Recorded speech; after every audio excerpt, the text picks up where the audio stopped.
You're listening to a podcast by the Center for Action and Contemplation. To learn more, visit cac.org. Greetings. I'm Jim Finley. And I'm Kirsten Oates. Welcome to Turning to the Mystics.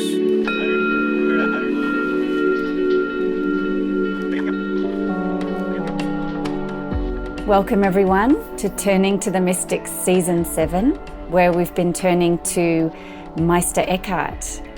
And I'm so excited to be here with Jim Finley and Matthew Fox today to talk about Meister Eckhart, his life and his influence on their teaching. So welcome, Jim. Good to be here. And a special welcome to you, Matthew. Thank you for joining us. Good to be with you. So I wanted to start with a quote from Matthew's book that's called Meister Eckhart, a Mystic Warrior for Our Times. And Matthew writes, "It is a great privilege to be presenting Meister Eckhart. Eckhart is a man for our times, a mystic warrior for our age, and I am keen to see him better known and more deeply understood." And you and Jim seem to have that in common, and that's why we're excited to have you on the podcast today. But Matthew, can you share a little bit more about that quote and why you feel that way? Oh, sure. And it explains why I'm happy to be with you, because I'm glad that Jim and you have been sharing Meister Eckhart all these weeks, and I've listened in on some of the broadcasts, and Eckhart is one of the great spiritual geniuses of the West, no question about it. Because he was condemned by the church a week after he died, he was, ignored in theology. And I, for example, being a Dominican, which he was also, in 14 years of training, never heard his name once. So, when you get condemned, you pay a price for it. But that doesn't mean others did not pick up on him. Carl Jung says that Eckhart gave him the key to the unconscious. Ernst Bloch, a Marxist philosopher, says that Eckhart was a deep influence on Karl Marx because he was so involved in social justice issues of his day, and he developed a philosophy and a mysticism that did not turn us back on society, and that's where the prophetic, the warrior dimension of Eckhart really comes through, you see. And that's why he got condemned, because he was supporting the women's movement of his day, the Beguines, which the Pope at that time, John XXII, condemned 17 different times, which suggests it wasn't working too well. And by the time the Pope died, there were over 250,000 Beguines living just in Northern Europe alone. So, and Eckhart supported the peasants too. In fact, he preached to them in their language, which at that time was the early German dialect. And Eckhart actually helped to invent the German language today, but he was the first intellectual to preach and therefore write in German, as you know. And that's why to this day, the German language is as mystical as it is. Mm-hmm. So Eckhart has so much to give us today. He was also a feminist. He just was. It's clear. He talks about God as mother, and of course, Julian Norwich picks up on him and develops that theme even further. But he had this marvelous balance of the intuitive and creative, along with the theological. And so I just think he's, I use the phrase mystic warrior or mystic prophet, mm-hmm. and others use the term contemplation and action. They're parallel terms. Eckhart's influence has been vast, but now that we can bring him, with Jim's help and others, more into the mainstream, I think we all can deepen our vocations as mystics and prophets or contemplative activists. Yeah, just to echo all of that, how significant he is, and also that he plays such an important part then in the Turning to the Mystic series. Really, he's just one of these great mysticism of the masters, and he's among those masters, and on both the depth mystical dimension and how it incarnates itself in daily life, like what the implications are when we put it into action. Yeah. Beautiful. So Matthew, you mentioned you were a Dominican, but you weren't introduced to Eckhart during your time in the order. So how were you introduced to him? Well, actually, it was reading Kumar Swami's book. Kumar Swami is a Hindu, and he wrote a book in the 30s called The Transformation of nature and art. And there's a whole chapter in there on Eckhart. And I picked that up one day and I started to read it. And it scared me because I had just published an article that year on sacred space and sacred time. And there were whole sentences in Eckhart, whom I had not read, that were in my article. And I said, oh, this scared me. It really did. I put the book, I didn't finish the art. I put it on the shelf for 3 months. Then I tiptoed back to it. And I started to read it. And then I had another response like, this is thrilling. I have a brother. I'm not alone. I'm not crazy. And he's a Dominican brother, too. So then I really dove into him more. Then I had an operation because I had a bad back from a car accident. And during the operation, when I was under ether, or whatever it is they put you under these days, Eckhart came to me. And it was the most transcendent dream of my life. Mm. We walked together on the beach in silence.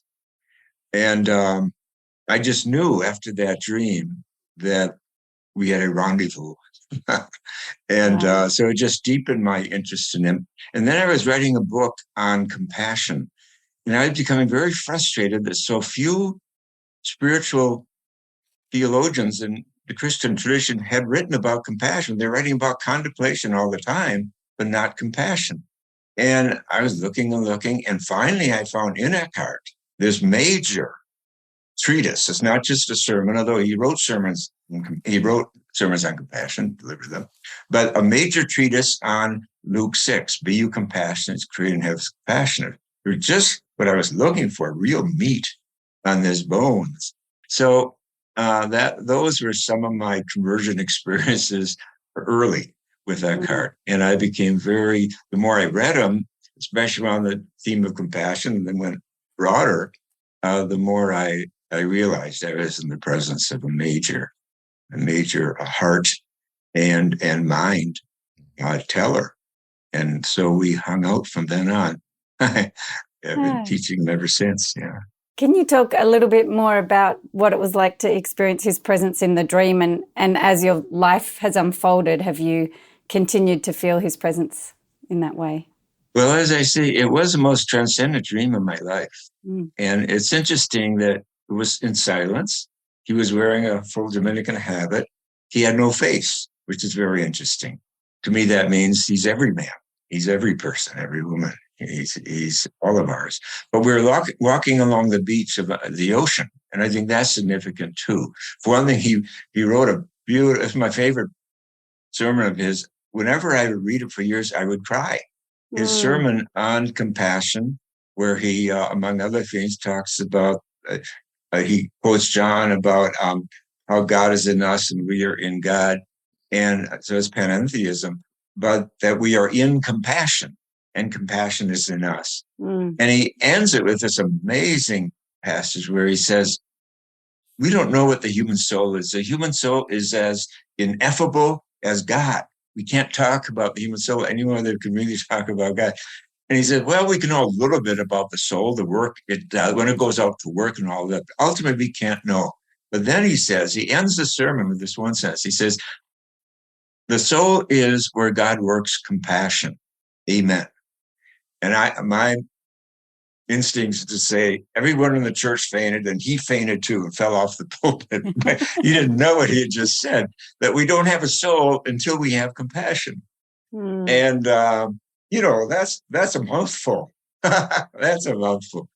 Especially after he leads up to it by talking about our being in compassion. And he talks about the waters, the deep waters of compassion. So those are fetal images. And of course, the word compassion, both Hebrew and Arabic, comes from the word for womb. So the idea that in the womb, we're in compassion. And then we leave our mother's womb, and then the earth and the universe becomes another womb for us if we respond, if we grow up. That the whole world, really, the whole universe, creation itself, is our resting place and our resting place. And he has a whole sermon on repose and resting and how all beings seek repose and so forth. And that's us too, that we need repose in our life. That's contemplation, isn't it? That's repose. Mm-hmm. Return to the waters. Mm. Oh, that's beautiful. I had that experience too after Merton died, a dream with Merton. the same way, kind of a numinous dream. And it's interesting. Merton gave a talk once on God. Does God seek us in our sleep? And so somehow the numinous quality of the dream is so intimate to us. You know what I mean? It so kind of sets us on a course. And so I recall for me, Merton would mention Eckhart and the other mystics in his talks. And just then there was just one translation there at the time on Eckhart, Blackney. Blackney. And I have to say, when I first read, unlike John of the Cross and so on, I couldn't quite get what he was saying. It just seemed like elusive to me. John of the Cross and the Cloud and the others, kind of Teresa.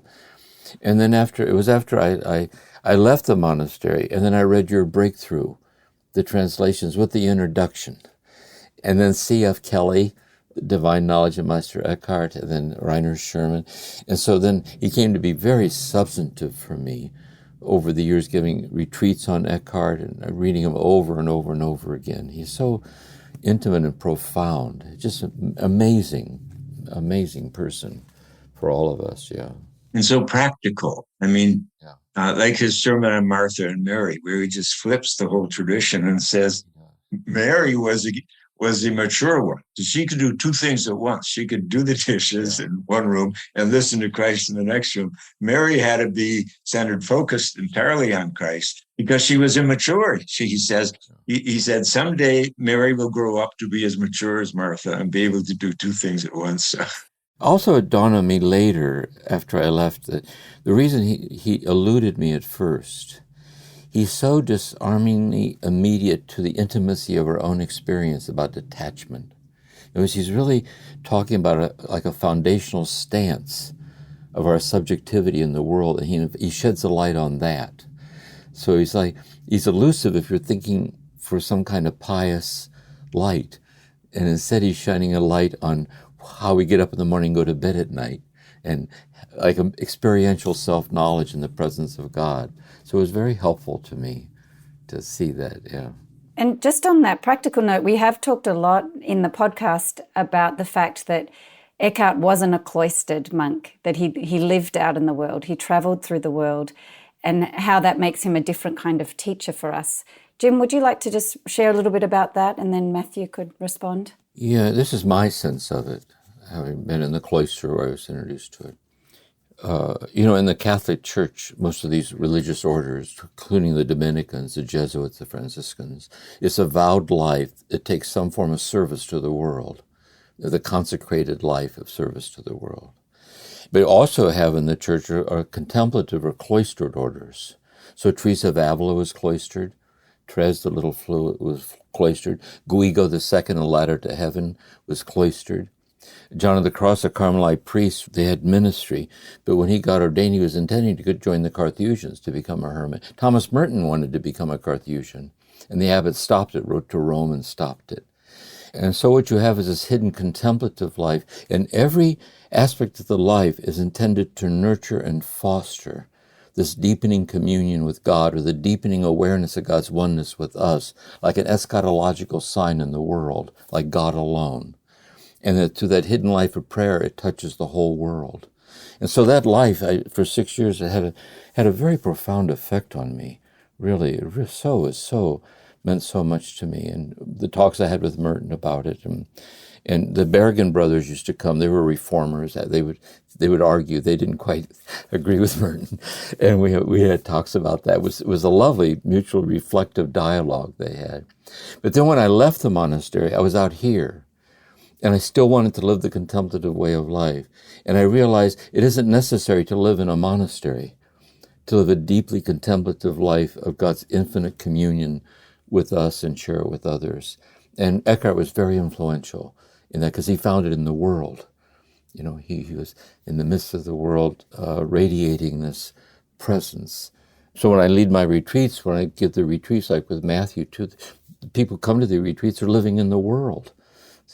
And so he's a lovely mentor for how to bring this contemplative divinity of daily life into the details of our day, like that. And so that's how it affected me. I'd like to share just one quote he has about work. I put it in my book on the reinvention of work. I include a lot of mystics, East and West, but his statement is stunning. He says, the outward work can never be small if your inward work is great. And your outward work can never be great or good if your inward work is small or of little worth. Your inward work always includes in itself all size, all breadth, and all length. So I just think I have goosebumps right now. That's a stunning example of us bringing the contemplative and the action together, you see. And of course, this is Dominican. That's the Dominican philosophy here. And it was a break. I mean, both Francis and Dominic, they were contemporaries in the 13th century, early 13th century. They broke consciously, deliberately with the monastic tradition, because at that time, the monastic tradition was in bed with the feudal system, and the feudal system was dying. And so a lot of monastic work was not happening well, because there was a whole new generation and a larger population, because Europe had warmed up because of shifts in the ocean. And then the serfs were being freed because there wasn't work in the feudal system for the young people. And so all of these young people fled to towns, which overnight became cities, or fled to cities, which overnight became big. And then the universities were invented at the end of the 12th century too. And so you didn't have to go to a monastery any longer for education. You could go to the city. And the city was new, and it was very young, and they had communes, they had communal living. I mean, it was a very, very exciting renaissance that was happening. And that's when Dominic and Francis came along and said, hey, you can be a contemplative and not stay in the security of the monastery. We can do it while we're working with people, but living in community. And they borrowed, of course, some of the prayer methods from monastic traditions, such as the chanting of the Psalms and so forth. But they also put a big emphasis on attending the new universities. And especially Dominic did that. So the way Aquinas put it was that it's important to share the gifts of your contemplation with others. And that was a little different from the big emphasis on being a full-time contemplative in the monastery. Not that the monasteries didn't serve, they certainly did. They kept agriculture alive and scholarship alive and so much more. But there was this new thing happening in the 12th and 13th century. And it was the idea, and it was considered very radical. I mean, many of the monks just responded with shock that Francis and Dominic and their followers proposed that you can be a contemplative and be in the world. But it's interesting that Jim has lived both lives, so he can give us an opinion on the possibility of both. And of course, as Jim knows, the contemplative life is not without its shadow side either. Or, that there are people who, we're all human beings, whether we're in a monastery, out of a monastery, or half in and half out.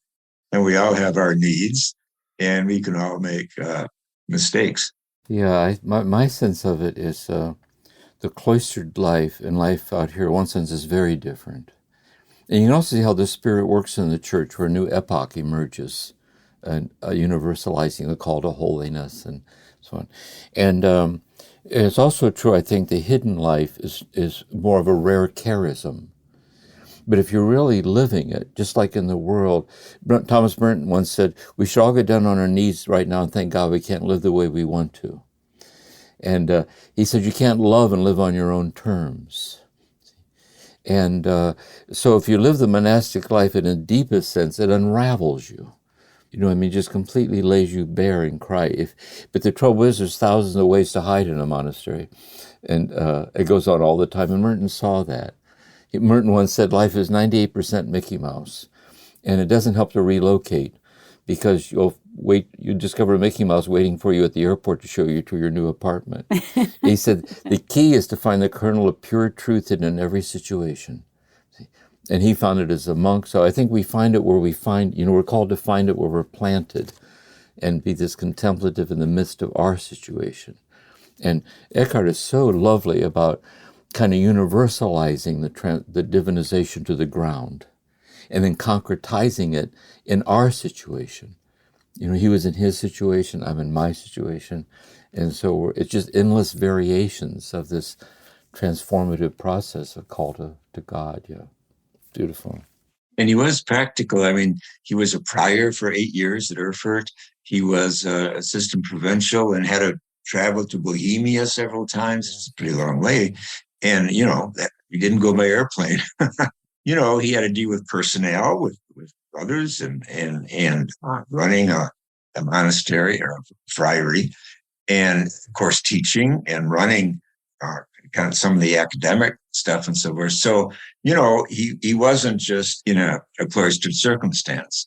It was a both and thing that he was doing, and that is the ideal in the Dominican trend. The nuns at Strasbourg, the nuns, they recorded or done his talk. A lot of it, we have the talks, a lot of it we owe to them in terms of how they very faithfully wrote it down and the beginnings too. And I would just, some of those nuns that must have been touched by that. I'd give anything to listen into the spiritual direction sessions where they would come one-on-one with Eckhart, to have Eckhart for your spiritual director. In a way, he exudes it in his sermons because it goes right to your heart. And he had a wonderful sense of humor. Yeah. He would often say, he'd quote people saying, "I don't understand a word you're preaching." And he'd say, "And neither do I." Yeah. And sometimes he would say, "You don't understand it." He said, "But don't worry about it. It's okay." You're so like a light touch to deep things. A light touch, yes. In one of his most powerful sermons about the difference between the Godhead and God, he ends it by saying, "Don't worry about it. If none of you understood it, don't worry about it. I had to give this sermon, even if I had preached to a poor box. No one was in church. I would have given this sermon preaching to the poor box." So I think that says a lot about the passion in him, but the artist in him, that he had to birth this, and whatever happens, happens. Rainer Sherman says, the fact Eckhart's clothing is full of holes suggests to us the fire that consumed him. That conflict gives way to paradox and at last invites silence. And to me what that means is each of us is to live out of the fire in our own heart.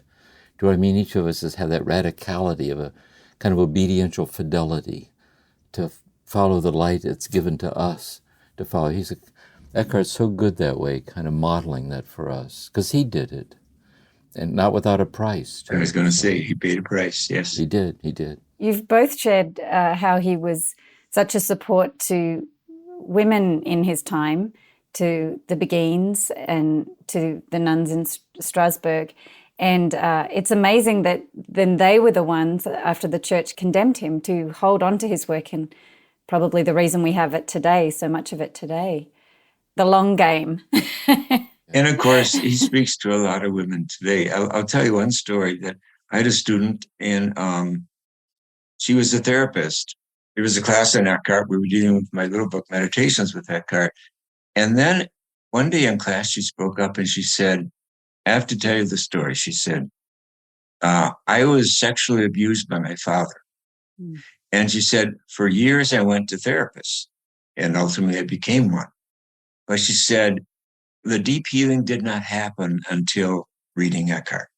There is a difference between psychological healing and the healing that the mystics can bring. And it's not either or, but there's a dimension that Eckhart brought her, and I think that mystics bring us, and that our culture needs so badly, that is more cosmic, if you will.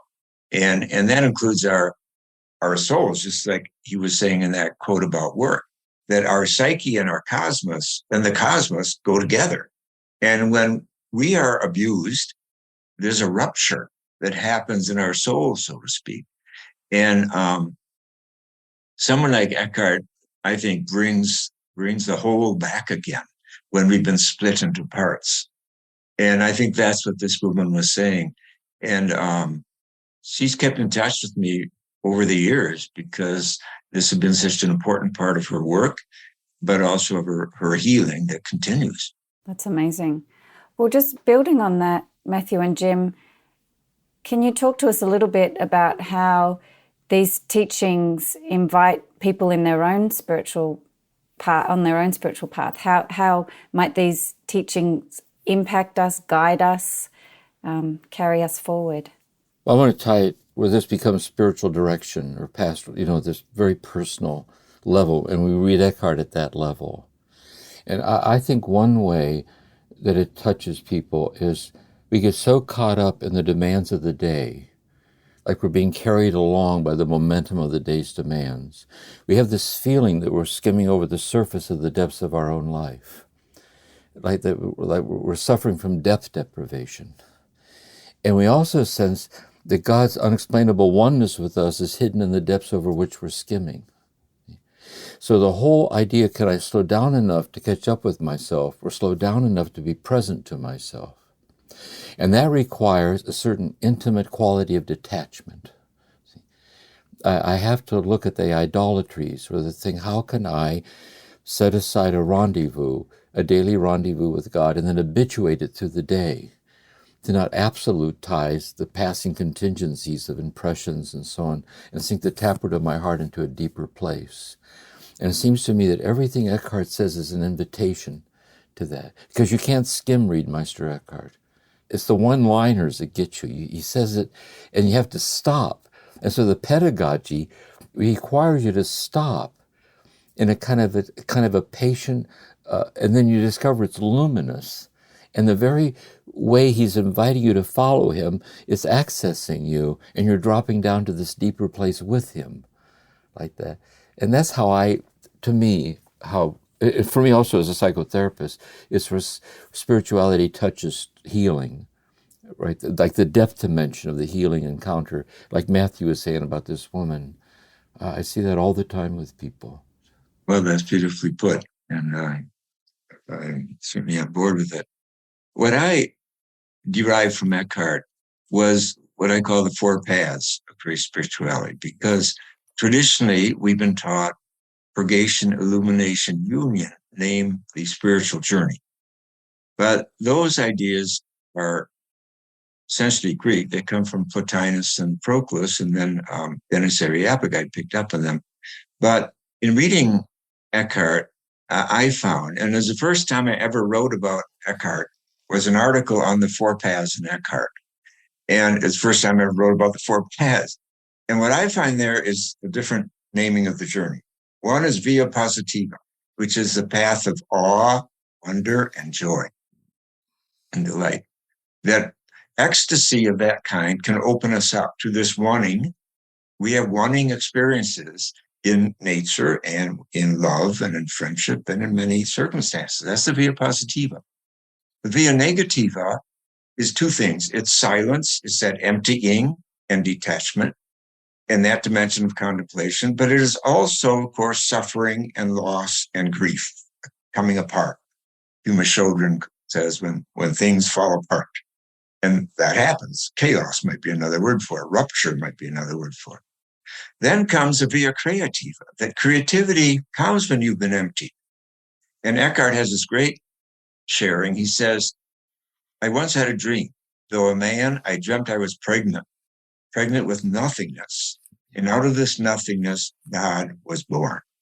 So that's a tremendous naming of the passage from the via negativa, the emptying, whether it comes through suffering, which it often does, or whether it comes through silence. It's both emptying, it's both letting go and letting be. It's detachment, to use Jim's word. Eckhart invented two words, Abgeschiedenheit, which means I translate as let go, and Gelassenheit, which I translate as let be. But however you translate it, detachment, let go, let be, that's the via negativa. Those are the lessons of the via negativa, whether it's about meditation or whether it's about suffering, through suffering, I should say. But the creativa is so big for Eckhart. He once gave a Christmas sermon and said, what good is it to me if Mary gave birth to the Son of God 1,400 years ago, and I don't give birth to the Son of God in my person, in my time, and in my culture, you see. We're all here to be mothers of God. So he didn't put Mary on a pedestal, which so often happens, but rather she's kind of the one who shows us the way. We're all here to birth the Christ. And as he said, God is always needing to be born. And then the fourth path is the via transformativa. And that gives us direction to our creativity. Because obviously our human creativity, which is the image of God in practice, is very powerful, but it can be demonic as well as divine. Because with our creativity, we make more hydrogen bombs, or we destroy forests in a day that God in nature 10,000 years to create, and all these other things we do with our creativity. So creativity needs steering. And that's the fourth path. That's where compassion comes in, and that's where justice comes in. And Eckhart actually says this. He says, compassion means justice. It's a quote. So he unites the prophetic tradition of Israel with the other traditions of the world about compassion. But also he says, and this is an amazing statement from a mystic like him, he says, the person who understands what I say about justice understands everything I have to say. That is just stunning. And that really, it feeds right into liberation theology and other efforts in the late 20th century and onwards to push justice to the front of the line, whether we're talking economic justice, gender justice, racial justice, and social justice. And so that's what I've been teaching a lot over the years with real profound and exciting results from people. And I thank Eckhart for all of that. And I thank I thank him for myself, because these four paths helped to name my journey as well. And they're open-ended. I call it an open-ended spiral. It's not climbing a ladder. It's an open-ended spiral. And of course, you go back. So the via transformativa, bringing justice, is about bringing more people to the table for the via positiva. So more people can get the depths and the joy of life, and then go on through the other paths. So, and as Eckhart says, breakthrough does not happen once a year, once a month, once a week, or once a day, but many times every day. And breakthrough for him is what wanting is for Julian.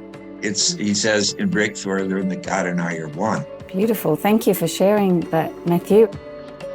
Turning to the mystics will continue in a moment.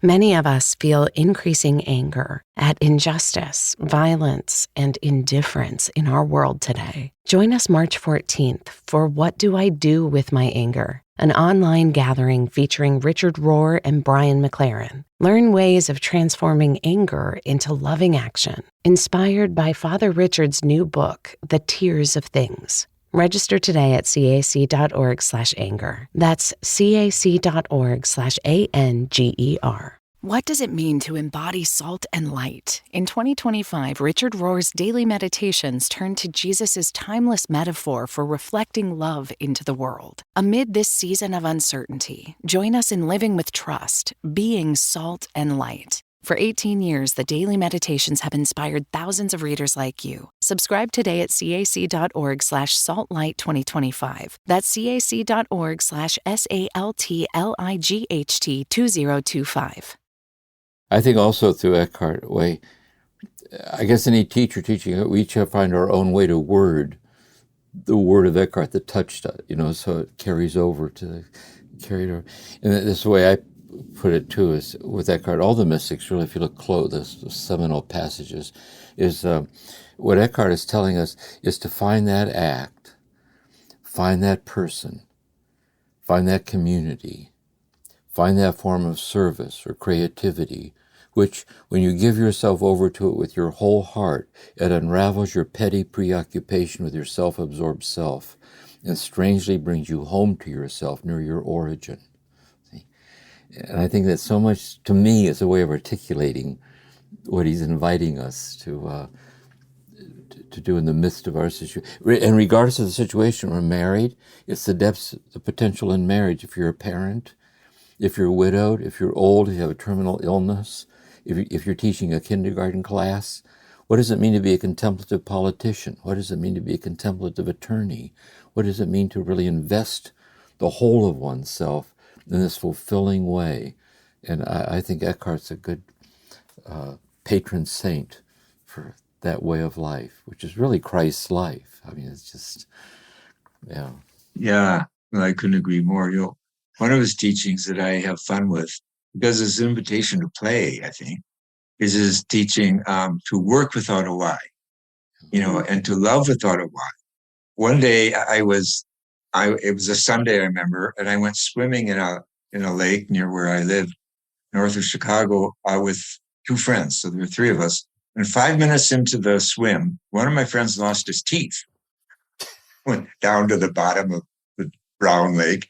The three of us spent an hour diving for those teeth. We never found them. And I noticed when we got out of the water, I wasn't my usual self after going swimming on a hot August day. I didn't feel relaxed and so forth. And then I realized we had introduced a why. Instead of just going swimming to swim, we had gone swimming and then had a purpose at which we failed. Well, the next day I had to teach Eckhart in the summer program.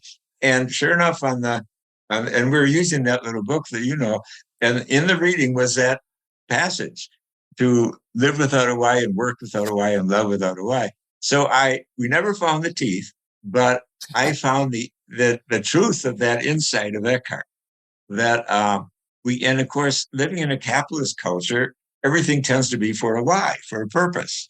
And as Jim said earlier, we're so busy doing what? And but Eckhart just really shoots through all that when he says that there is this other dimension to being and to living and to working and to loving. And that is just do it for its own sake. As he says, you do justice to do justice, to live to live. And that is the wonderful, I think, fuller, mystical view of the world and of our work. And it does say something about excessive busyness. I want to add to that also something. Is when I was in the monastery, I had a chance to study medieval philosophy under Dan Walsh, Bonaventure and Scotus, and I was introduced to the thought of Martin Heidegger, the phenomenology of Heidegger. I had a deep respect for Eckhart, called him the master of language, and also the turning of Meister Eckhart toward the end of searching for foundations and so on. So here's a lovely quote from Heidegger, and Sherman has it in the front piece of his book in German and then in English. And Heidegger is so Eckhartian, he says. Heidegger says, what seems easier than to let a being be just the being that it is? Or does this turn out to be the most difficult of tasks? Particularly if such a project, to let a being be as it is, represents the opposite of the indifference it simply turns its back upon the being itself. We must turn toward the being, think about it with regards to its being, by such a thinking at the same time let it rest upon its own unique way to be. So there's a deep kind of non-violence in Eckhart. Instead of moving in to impose oneself and fabricate and change it, to first ponder, like respect and reverence, the mystery of ourselves and of all things, and then creatively work with that. And that's very different than a capitalistic kind of marketing, structuring kind of manipulation of things. It's about reverence, as you say, and receptivity. Yes, exactly. And it's very Taoist. Years ago, I lectured at a college, and it was actually a Lutheran college in California. And I certainly brought Eckhart in and stuff. And when I finished, there was a note in my lectern saying, please come to my office. And turned out to be one of the professors. He was head of the political science department, but he was from China and he was Taoist. And he told me that every weekend he goes to a different church or synagogue around the area to hear if there's any Taoism being taught in America. And he said to me, that talk you gave is the first Taoist talk I've heard since I've come to America. And I said, well, it was Meister Eckhart. That was one of my first awakenings, that it's not just the West that Eckhart brings with him, but he is bringing, obviously he brings Hinduism, because Coomaraswamy actually says that hearing Eckhart is like listening to Sanskrit. And he says that it's like reading the Upanishads. And for a Hindu, which Coomaraswamy is, and by the way, he was fluent in 36 languages, Coomaraswamy was, 36 languages. Wow. But he loved Eckhart. And he said that reading Eckhart's like reading the Upanishads. I mean, that's the ultimate compliment from a Hindu. But again, Eckhart is applicable to so many of the deepest truths because he goes so deep. He never read Taoism, he never read Buddhism, but I have a chapter in my book on Eckhart and Thich Nhat Hanh, and there are absolutely parallel teachings in both. Eckhart so many things that Buddhism talks about, Eckhart talks about, including his stunning phrase, I pray God to rid me of God. That, we can cling, we have to be detached sometimes even from God, and we can cling to our own versions of what God is, and that's where a lot of religious wars come from, an ecumenist of so much depth, because it's not that he was exposed to these traditions, but he went so deep into his own soul and into his own Christian tradition that he found the common ground. I want to pick up on this, what you're saying, because it's had a big effect on me. If I look at the table of contents of your Meister Eckhart, a warrior mystic for our time, and you go down the list of people in this encounter of Eckhart, and the people you mentioned there are all people who also came to Gethsemane to talk to Merton. So Thich Nhat Hanh came there to talk to Merton. You mentioned this meeting. Abraham Joshua Heschel, the Jewish mystic and philosopher, came there to visit with Merton. John Wu, the Taoist from China, came there and gave a talk, and he translated the New Testament into Chinese. And the opening lines of John's Gospel, in the beginning was the Word, and the Word was with God. He translated, in the beginning was the Tao, and the Tao was with God. And so Merton said, the world will not survive religion based on tribal consciousness. But those who go to the very depths of their own tradition, they converge and recognize each other. And if they bear witness, religious faith could be a unitive force in the world. Like that. He said that's a great scandal of the church. It doesn't teach its own mystical heritage. People are leaving because the soul knows where it needs to go, trying to find it. And so Eckhart is a great, the depth and beauty of Eckhart bears witness to the depth and beauty of this. And he would see it, like you say, in his day, he didn't have the opportunity, but certainly had he had the opportunity, he would have immediately resonated with these. He would have seen the underlying unity in these different dialects, these different languages of the ineffable. Yeah. And when I wrote Merton and asked him where to go to study spirituality, he told me to go to Paris. He said that to me in his letter back to me. He said that, people are taking, this is late 60s, people are taking LSD and everything to have mystical trips. He said, and the church is ignoring, not talking about it at all. So I'm very glad to hear that you're going on to just study spirituality, etc. So I couldn't agree more. And I'll always, like you, I'll always be grateful to Merton. And like you, I read him as a teenager, his 7-Story Mountain. I think that concept of living without a why is just very confusing and hard to grasp. I think especially with the way we so long for purpose and meaning in our lives, as human beings. So I'd love to hear from each of you, how does that apply to you and the work that you do in your life right now, that living without a why? Like so much else, I think, in Paradox, it's both and.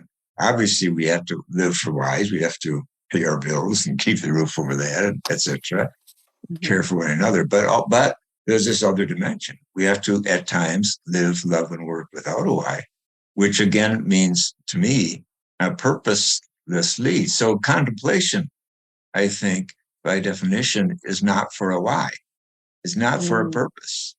It's to learn to be with being and solitude, emptying for the sake of emptying. And again, play. I think, kids play to play, right? That's why we have to call them in for dinner.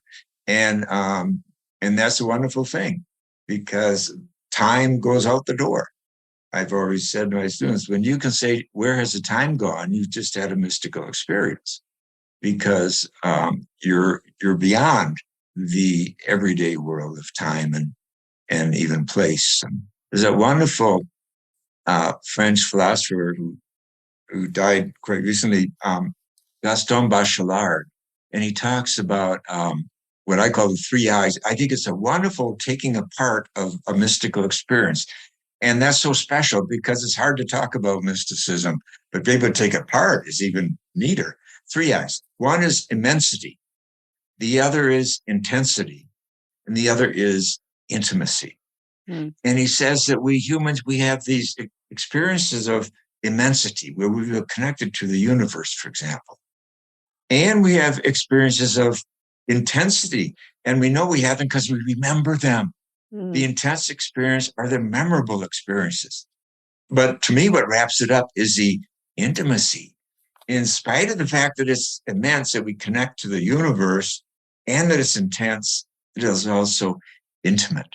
And he's so poetic when he talks about these things, but he talks about how we go beyond the now and the place into a bigger place. And I think it's he doesn't use the word mysticism, but I think that it's a marvelous naming of what happens in a mystical experience: immensity, intensity, and intimacy. Yeah, for me, Dan Walsh, I think it's from Philosophy and Duns Scotus, that the love of creation is in a sense greater than the love of redemption, because the love of redemption had a why.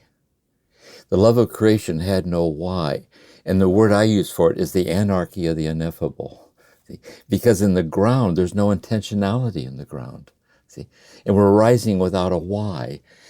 And the welling up of the ground is pregnant with the Trinity. The ebollatio flows over as the universe, as life. And to me, what it is to me, it's this, is that in moments of mystical awakening, like quickening, or moments of deep intimacy, but also moments of where you're immersed in trauma, the reflective you that has reasons falls apart. You're just left bare and empty-handed in the immediacy of something. That's what I think solitude is, too, that we're less and less able to explain to anybody, including ourselves, what's happening to us. And that anarchy at the center, that God's the infinity of that unfolding, incarnate infinity intimately realized.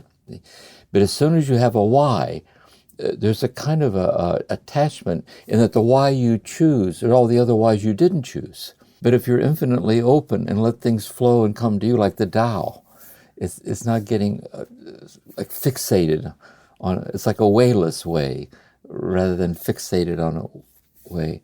So anyway, those are some things that touch me like poetically, but also in my deep experiences, people in therapy where they share these moments with me where they're awakened. It's really the reflective self that had a why is all of a sudden transcended. And it's a boundary, like T.S. Eliot, the axis of the turning of the still point of the turning world. You're left empty-handed without a why. It's an overflowing fullness that washes over you. And you experience it as homecoming. You feel this, and then that permeates our whys as the intention to elicit that depth that's in every intention, hopefully, which is the mark of which is love, I guess. You don't get closed in. Those are some things that come to me. Both of those so helpful, helping that concept that can be confusing becoming much, much clearer. Thank you. I love interviews with poets, or Mary Oliver, people, poets or philosophers, or someone who's like deeply in love like this. And you ask them to try to find words that could adequately explain what they live by. And they're empty-handed. There's like I don't know from whence it comes. I yield to it and it flows through me, or it grants itself to me. But the price I pay for it is nothing less than everything. I lay down myself for this flowing. That it's almost what my That's whole life is. Creativa. Yeah, it is. Aquinas says the same spirit that hovered over creation at the beginning hovers over the mind of the artist at work. Yeah. I just love that because it marries the creativity of the universe with our own creativity. It is co-creating. We participate in the same work of the Holy Spirit. Yeah, that's kind of how I see it. I heard Mary Oliver speak shortly before she died. She came to San Francisco and filled a theater, packed it in. And when she finished her talk, she said, now I want to speak to the young people here. And I'm 84 years old. I want to tell you everything I've learned about life. 3 things I've learned. First, pay attention. Second, be astonished.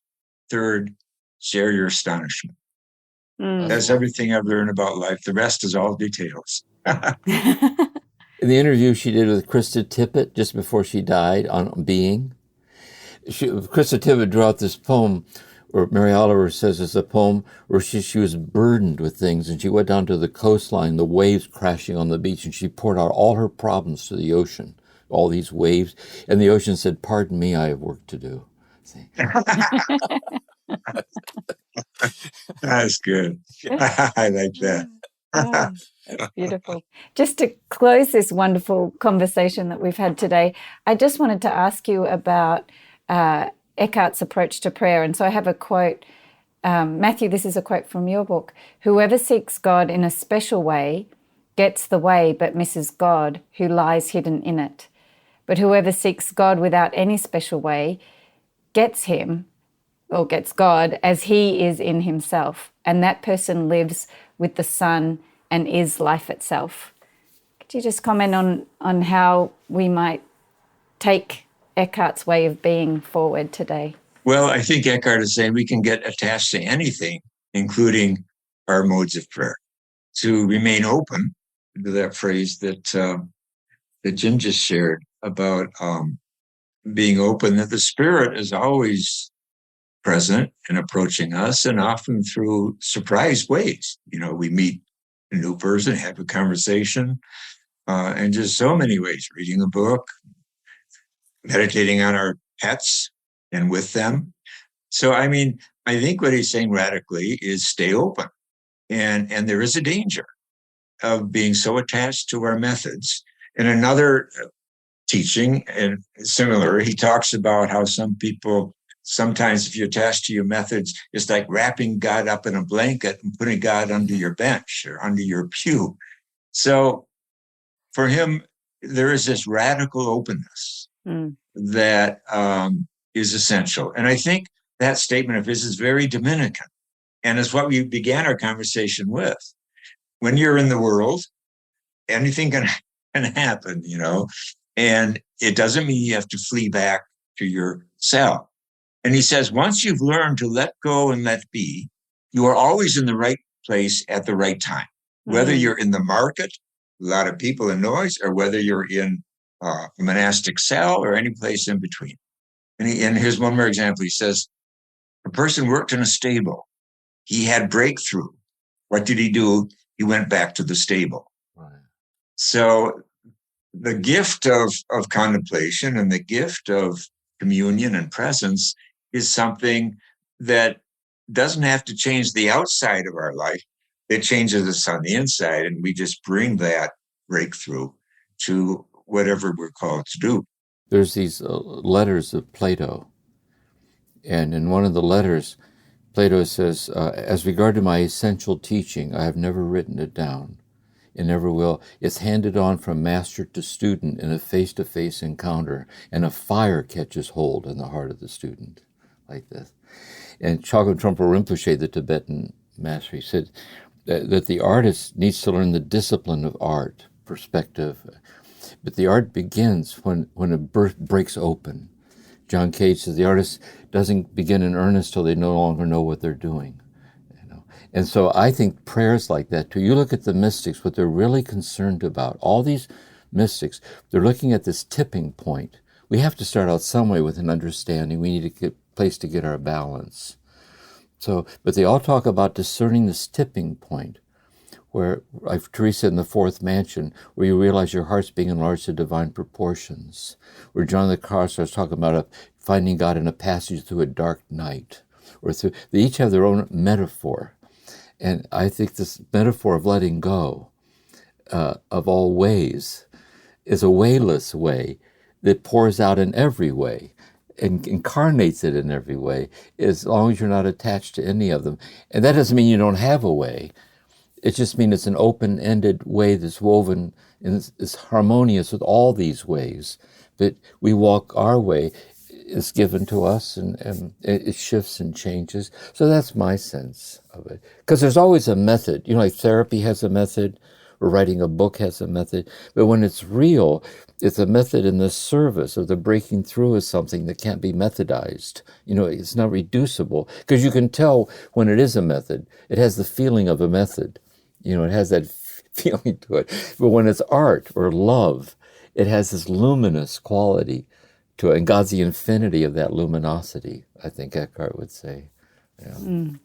Well, it's felt like a very luminous conversation today, and what a gift to bring the two of you together to talk about Eckhart and a little bit about Merton and your common experience with his contemplative, gifted and kind, compassionate personality as well. And I want to say again, Kirsten, thank you for your skillful mentoring of this and letting it flow.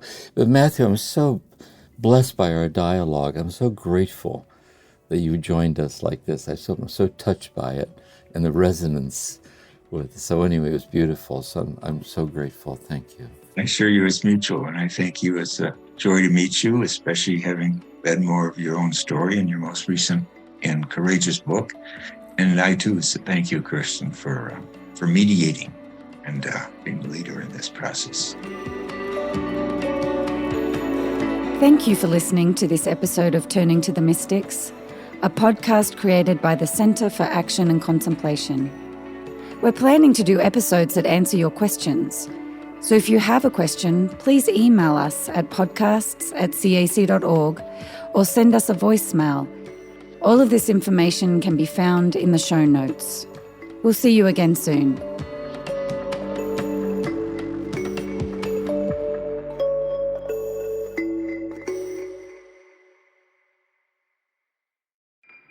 Do you feel called to walk a more contemplative path?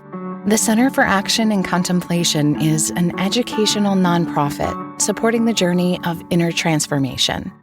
Our programs and resources will help grow your consciousness, deepen your prayer practice, and strengthen your compassionate engagement with the world.